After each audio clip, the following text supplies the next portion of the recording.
সকাল থেকেই আকাশে কখনো মেঘের ঘন ঘটা, কখনো রোদেরও ঝুঁকি। এমন পরিস্থিতিতে দিনের তাপমাত্রা কিছুটা বাড়ার পাশাপাশি 40 থেকে 50 কিলোমিটার বেগে ঝড়ো হাওয়া বয়ে যাওয়ার সম্ভাবনা রয়েছে। ওয়ালটন আবারও মিলিনিয়ার অফারে ওয়ালটন ফ্রিজ কিনে আপনিও হয়ে যেতে পারেন মিলিয়নিয়ার।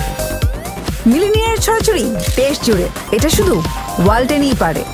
19 মে এমন পূর্বাভাস দিয়েছে আবহাওয়া অধিদপ্তর। পূর্বাভাসে বলা হয়, গরমের অনুভূতি আজ কিছুটা বাড়তে পারে, তবে আকাশ অস্থায়ীভাবে মেঘলা থাকতে পারে, হতে পারে বৃষ্টি এবং বজ্রসহ বৃষ্টির সম্ভাবনাও রয়েছে। এ সময় দক্ষিণ ও দক্ষিণ পূর্ব দিক থেকে ঘন্টায় 10 থেকে 15 কিলোমিটার বেগে বাতাস এবং 40 থেকে 50 কিলোমিটার বেগে ঝড়ো হাওয়া বয়ে যেতে পারে। এদিকে রংপুর, ময়মনসিংহ ও সিলেট বিভাগের অনেক জায়গায়, রাজশাহী ও ঢাকা বিভাগের কিছু কিছু জায়গায় এবং খুলনা, বরিশাল ও চট্টগ্রাম বিভাগের 2-1 জায়গায় বজ্রসহ বৃষ্টি হতে পারে। সেই সঙ্গে রংপুর, ময়মনসিংহ ও সিলেট বিভাগের কোথাও কোথাও ভারী বর্ষণ হতে পারে।